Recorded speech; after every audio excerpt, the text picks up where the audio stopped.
Yeah,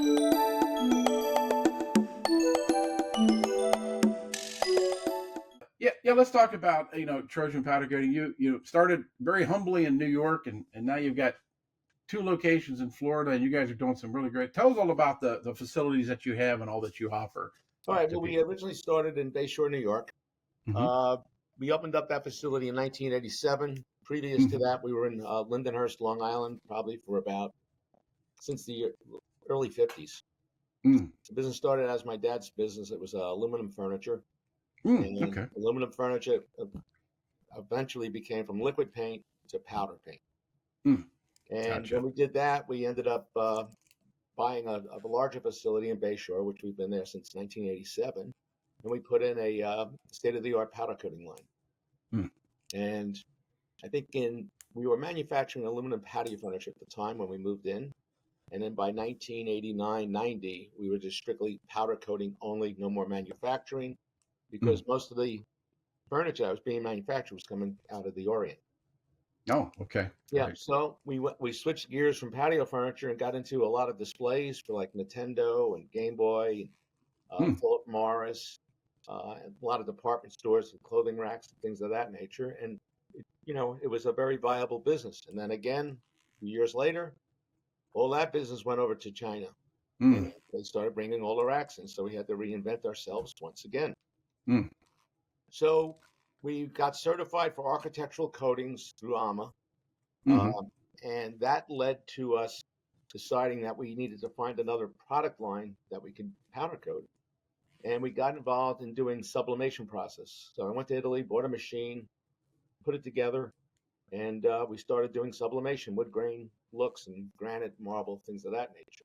Mm. Unbeknownst to me, one of the largest hurricane window manufacturers in Florida had bought the first sublimation machine and had an exclusive for the hurricane window and door market.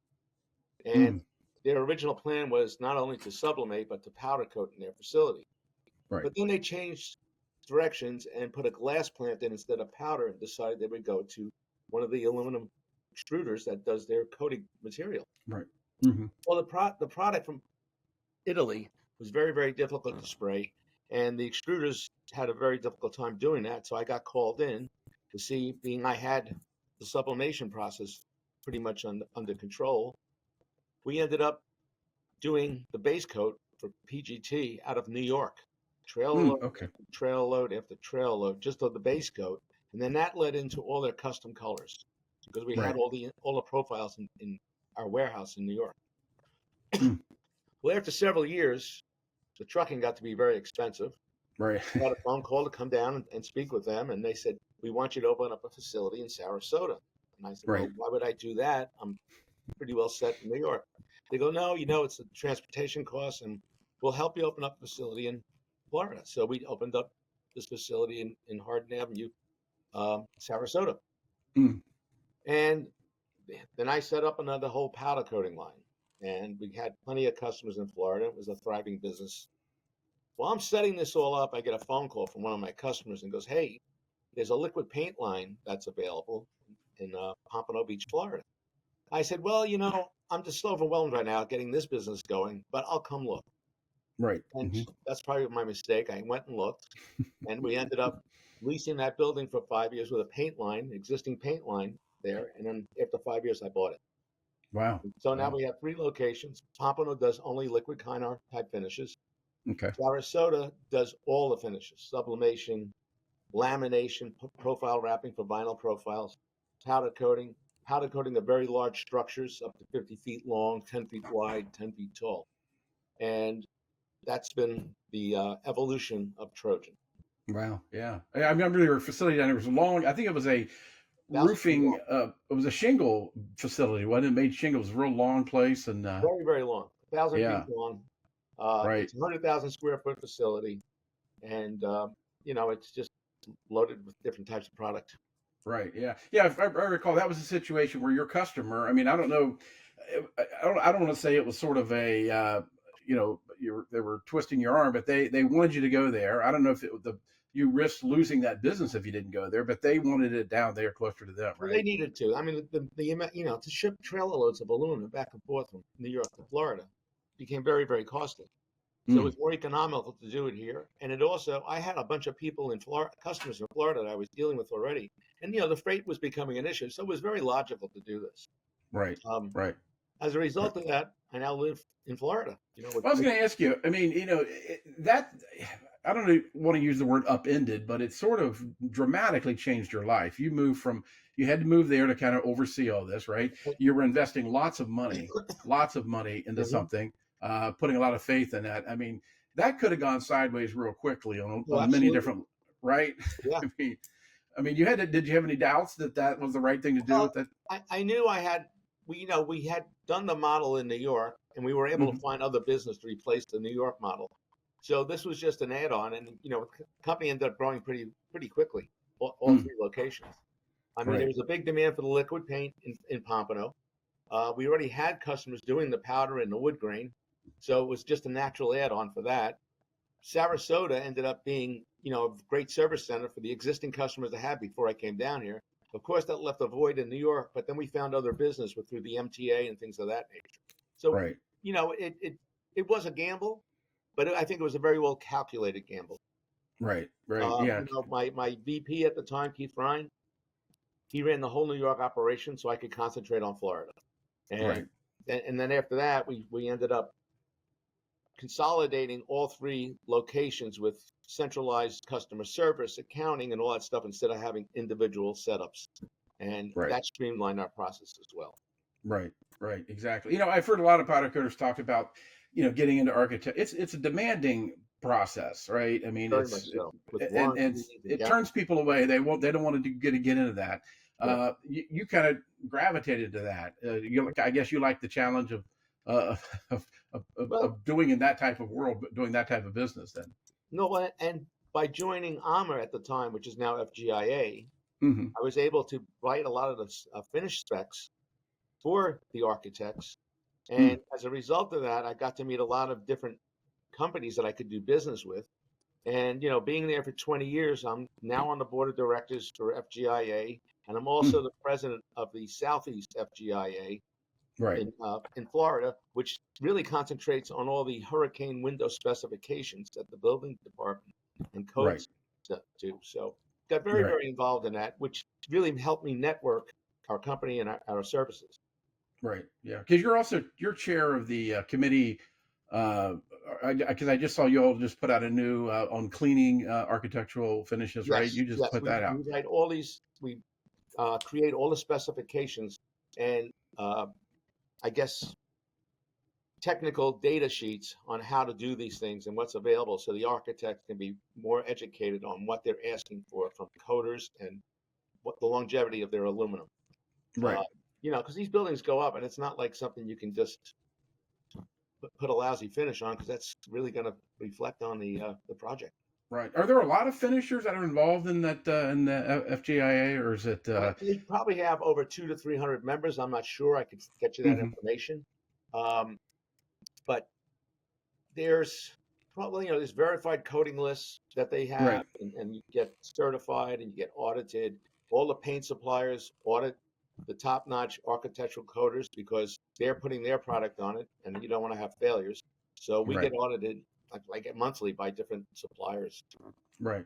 Yeah, But it's got to be great for the finishing industry to have your voice there early. Because sometimes you get left out, right? Finishers yeah, that you're just given the stuff, hey, go code it. But to have you there, and you've done this for decades now, of bringing that finisher's voice into the room, right? hmm, With a lot of things, right? And absolutely. And the other thing we do is we mentor all the new members that come in because as I'm getting older, I'll be exiting and people retire, and I've seen a whole evolution over the last 20 years of people coming and going. But we have like usually 2 or 3 meetings a year, actual conferences, and I'm always on the welcoming committee for new members, and we mentor them. We actually mhm, have a luncheon with them, and we try to explain them, get involved. You can start with one meeting and one committee, and then just join up and do the volunteer work because it really expands a company's awareness of what needs to happen. right, right. Well, you mentioned a good word, educating, and I've heard that before, where with architects who might spec out something, and the finisher gets in and thinking, gosh, it could have been done better this way or this way. And I guess that's part of it, is really bringing the design realm with the architects into the real world, right? Of what's going to work, how's it going to work, what's going to last, right? I mean, Well, a very good example of this is there's an AMA specification for a mhm, visual look at the product. And a lot of my customers want to look at it like it's automotive finish, and they come real close to the product and look like that. But the specification calls for 10 feet away. And if you don't see mhm, any imperfections from 10 feet away, and think about it, it's a building. You right, know, it's not a door handle or something that you're touching, but there's a visual acceptance to that. And if they wanted an automotive type A finish, it would be so much more expensive. So right, there's a balance between the type of quality that's acceptable and the cost. And right, that becomes very, very unique because a lot of times you get the architect or specifier coming in going, "Oh, look at this. There's shadows in a metallic finish." Well, yeah, metallic finish, the way different angles and different reflections of light will change that for you. And right. that is really a big part of the education process for our customers and specifiers. Because a lot of times they go, "Oh, the finish is no good. You guys don't know what you're doing," and they have to go, "Wait a minute," Right. and then they see what we're talking about. Um, Right, right. So you've seen it really change over the last, I mean, you've oh, seen it oh, yourself firsthand with that. It really, and like I said, making it so it's going to be a more permanent, a better product for everybody with that. absolutely. Yeah, The with that. other issue with being a metal finisher, these products go out to job sites. There's Mm, concrete, there's dirt, there's all sorts of things going on. And a lot of times your finish gets damaged on the installation process. mm, And most coders will end up, getting a phone call going, your product's inferior, it's defective, it's this, it's that. Then you go onto the job site and they put tape on to tape off from the paint or stucco, whatever they're doing, and they leave it on there for 3 to 6 months. Well, the sun bakes the adhesive degrades the finish, and then the paint will come off or be deformed or shoddy some way. And right, there's another whole specification for that on how to install and maintain without damaging that finish. right. Is that something you guys came up with? It pretty much made sure it was put in there just to Oh have yeah, that in there. oh Yeah, yeah. The yeah. the FGI specifications are second to none. Um, Gotcha. it explains the whole process from pre-treating to actually how the aluminum is manufactured and to the installation of the job and then the maintenance of it after it is installed.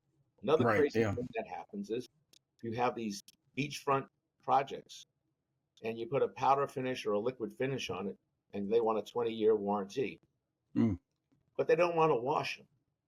And I give them the analogy, you had a car on the beach, you'd be having it washed every day because the salt just right. comes and sticks on your car. What do you think happens to your window or your balcony rail if you leave it out there and never clean it? It's going to Mm, deck. And so, right. we have Right. specific cleaning instructions for on the coast, a mile from the coast, and then inland. And you have to maintain it, or that finish is not going to last. You might get lucky; it might last, but usually not. Right. Yeah. And again, it's being the voice in the room. You know, the phrase if you're not at the table, you're on the menu, right? Correct. So having a voice in the room to really, like I said, to speak up for the finishing industry and really let them know how this is going to go with that, because they all want a very nice product, and you're just there Correct. to kind of help them that. I guess think back, like you said, even when you made the move to Florida and everything, could you imagine that this is how it'd be turning out for you? It's really one of the major players in this whole thing. No, no, I just went to AMA to find out what the specs were and all. The next thing you know, I'm in through my elbows. You're on the committee, And then you build up a friendship with all the members there that, it's been like a lifelong membership, right? Or friendship for like 20 years. And that's right? another special thing that happens, you end up bonding. But Right. another thing, getting back to the imports, have it hurt my Right. business? Now with the imports with aluminum being coated in foreign countries that don't have the regulations and restrictions we Mm, have, with has waste material being disposed of and labor rates and all that. With the new tariffs right now, we're seeing a big influx of business. And mm, it's been kind of enlightening to get this flow mm. of quotes coming in because now it's an even playing field, and Right. we see a big growth coming up right now, and Right. it's very nice to see. Right.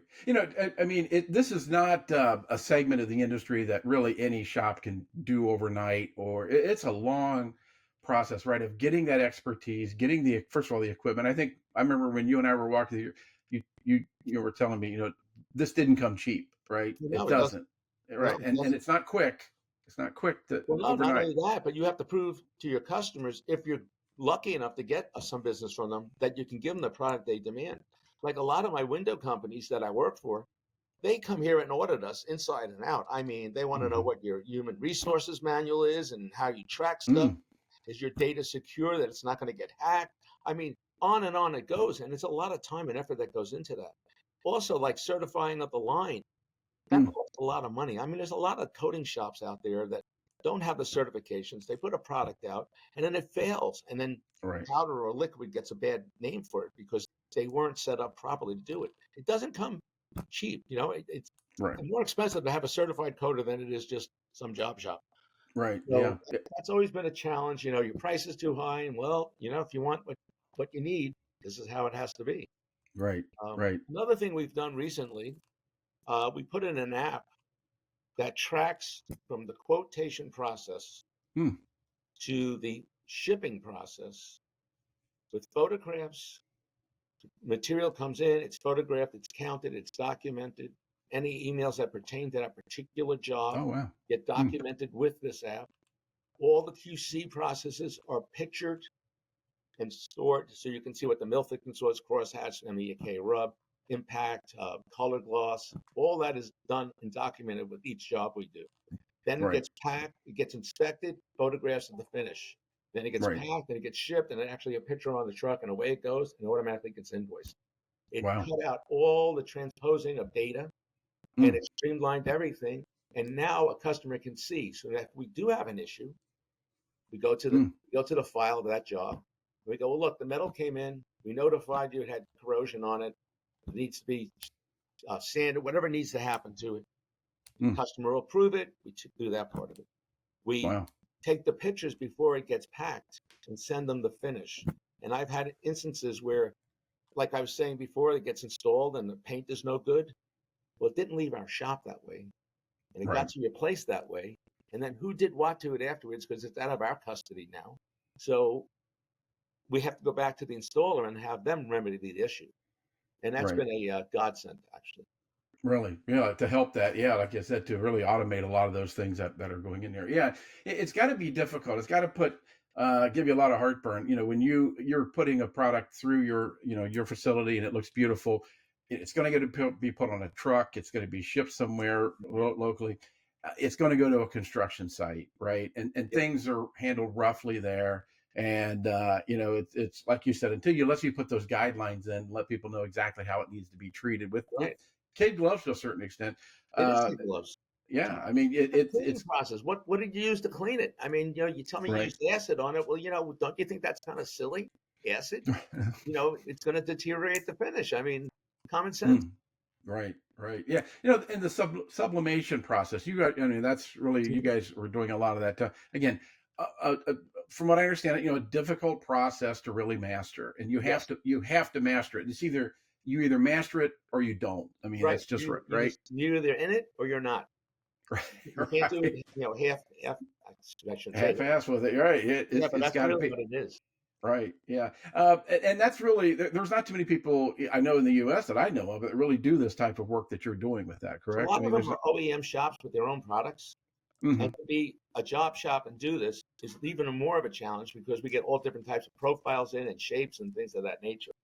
And then mm, you have to determine how much mass is on each piece to do the proper transfer and things of that nature. It is a tough product right. to Yeah. master. The other thing As a is we're yeah. Go doing ahead. profile wrapping. Profile Right. wrapping we got involved in because a lot of our customers do vinyl windows and they want a two-tone. They want white on one side and bronze on the other, or whatever the combination is. But then from the vinyl, we were able to do two-tone on painted aluminum. Mm, So that became a very viable process, And all we do is finish other people's products and then they manufacture. So right. we don't have anything we make. We just color it and make it look nice. Right. Yeah. Exactly. It's funny as an owner of a company, and you're working with these customers who sometimes put, like you said, put demands on you of we'd like you to open this up here, we'd like you to do these type of things. I'm sure other people. you always want to, some people want to chase the buck, right? And I'm Right. sure there's been decisions you've made where you've had to say, I don't think we're going to do that. Or, right. Absolutely. It's almost those decisions that make you grow sometimes and make you better when you just you have to say no to some certain things. Right. Because you can't do everything. Right. And you have to stick to what you know best. Gotcha. You have Yeah. to. I mean, Right. it's And how many people do you have working for you now at all I these probably have locations? about 75 in all three locations. Really? Okay. Yeah. We Gotcha. were able to streamline and become more efficient. And all our employees are cross-trained to do everything we do in any department. So Hmm. as if one department gets slow, we don't have any workload there, transfer them over to the other department. And that's been a very versatile tool to have as well. Right. Yeah. To have it with that. Yeah. Where do you see where do you on the horizon with you all? What do you see coming up? What do you see happening in the next couple of years? I know you talked about with the tariffs. You see a lot of work coming reshored back. I mean, what do We you see a see? lot of work in it. I mean, I'm Mm, getting calls from, suppliers outside of the United States. Hey, if we send you this, can you finish it? Because the tariffs are killing us, so mm, they'll probably locally source their aluminum and then locally source the special finishes. Because again, the aluminum extruders only provide anodizing, liquid paint, or powder. mm, They're not mm. going to go do sublimation. They're not going to Right. do fabricated pieces, and they're not going to do profile wrapping. Right. There's a big market for the facade industry with aluminum planks that have a vinyl applique put on a profile wrapping. Right. Um, and that could be either done with sublimation or profile wrapping. So Right. it's kind of interesting because these are all decorative finishes, and the architects are demanding more and more unique finishes and looks. Right. Yeah, I was going to say, a lot of the sort of the technology, the coatings, right? Or Mhm. you don't make the coatings, other people make the coatings. Yes. Is that catching up? I mean, is the technology is that really progressing where some of the coatings that you're applying that they're what some of the what's being specced out for you? Is it kind of going hand in hand or? Well, that does go hand in hand. So with the FGIA program, especially specifically the AMA part of it, Mhm. the paints and powders have to be AMA certified. Right. Hmm. And then they have to have an AMA certified applicator, which the paint suppliers certify. And then Mm. AMA will do a verified components list if you're putting a label on a window that says AMA. Right. So there's a whole process. There's different ways to do it, but it all ends up being you're being audited all the time. Right. Right. Yeah, like I said, they're looking at you very closely, like you said, Yeah, with, yeah. literally looking at everything as closely as they possibly can. Because the paint Yeah, company doesn't want their paint to fail because the applicator didn't do what he was supposed to do. And I don't want to put a paint on that wasn't certified because that might fail and makes me look bad. So it's sort of like a contractual agreement between the paint supplier and the paint applicator. right. Yeah, like I said, definitely with that. You got that recent award. I think it was the 20-year award, right? 20 years. Most people, serving on committees and going to these conferences and they're not all just drinking mint juleps and things. I mean, it's sitting down and hammering out these specifications and those type Yep. of things and going back and forth and meeting resistance, right? Hmm. 20 years. I mean, I'm sure you'd say you wouldn't do it. You wouldn't do it any differently. But it's No, I it's wouldn't. it's it's been like I said, running your own business and having your own life and then being a part of it. It's almost like a third job you've got, right? With some Oh, of those absolutely. sometimes. Right. Absolutely. And Right. we go to meetings usually 3 times a year. Um, And when you're there, you're in meetings from 7 o'clock in the morning until 4 or so, and then you have a cocktail hour, then you have an awards dinner and presentations, or we have a fun thing to do, maybe like team golf or something, or Hmm. cowboy night. Just and have a bunch of things. We did Oktoberfest a year ago in I think we were in Hmm. either Montreal or I don't remember exactly, but that Mm. was a lot of fun. Right. So Yeah. we have some social events, but then again, it's like we work on these things. We have conference calls all throughout the year, and at our conferences, we try to iron it out, get it voted on, and get these documents pushed through. The other thing we do is every 5 years we renew all the documents. We review Mm. them, see if anything has changed, and then recertify them. So right now, like I'm at 2605, it might be dash 25 or 24 because we just recertified that. And that Right. last little digit at the end of it is what year it was certified. Right. Right. So we try It's funny because to. what you're doing is you're putting into real world use a lot of what these regulations are, right? I mean, you're taking Yes. them back to your facility. You're it's either going to work or it's not going to work, and you kind of get a really good feeling, I'm sure, ahead of time whether you know whether this specification is going to work properly and everything. But Well, again, like you said, it has to be done to get right. this right And as to a get. group, collectively, we do that. Hmm. Well, we have disagreements and all this, and I said, "Oh, I think it should go this way," and they said, "It shouldn't go that way." And then we have a long discussion about it. And, you might have a 50-50 split, and then you have to come to some sort of way of, you know, smoothing it out. But Right. it doesn't happen often. But it's so nice to have everybody's input and what their experiences were applying this or that, whatever we're working on. Right. Yeah. Well, yeah. Just imagine if that customer hadn't really said that, you'd be up in New York, sort of Oh yeah, freezing right now instead of yeah. down in wonderful, nice weather with that and everything. But like I said, lessons learned. I always try to ask people this: lessons learned. I mean, I'm sure as you look back and in the whatever been 30, 40 years, like you said, Mhm. since you've been in this whole Yeah. thing. I mean, any what were the if anybody asked you today, they're starting out or they're getting into this, what are some things that you would tell them to keep in To mind? start out, Yeah. well, you have to have a good bank account because the It investment isn't cheap, right? it's huge. I mean, just to put a little powder coating line in right now with the proper uh, pre-treatment and the waste and the Mm, regulations and the licensing and all, you're going to spend $5 million easily, and right. that's probably just for one type of finish. Right. So, Mm, you start putting in 3, 4, 5 different finishes. You're up to 15, 25 million somewhere in there, depending mm, what kind of volume you want to do and what kind of quality you want to have. Um, but let's put the financial part of it on the side. Where do you find experienced people that mm, know how to run these lines and do these things? It's one thing to spend the money on the equipment. You have to have a whole workforce that is right. educated and experienced in doing this. And if you're going to start from within, which like I did, I learned how to powder coat and then, expanded. It takes a long time. It's Right. not like a 1 year window, get the equipment, put it in, and you're up and running. Right. You got to go slow. So, Right. Yeah, it does. It seems like that is the thing. You're sort of dependent on, getting somebody and really and hoping that they've got the passion that you've got, right? You've got the passion that they care to make sure that they're delivering these products. Because, like I said, you can't. It seems like in your business and what you all do, you really can't take a day off of not hitting the high mark that's being set, that's being you have demanded. to. You have to. Right. Right. There's no doubt Yeah. about it.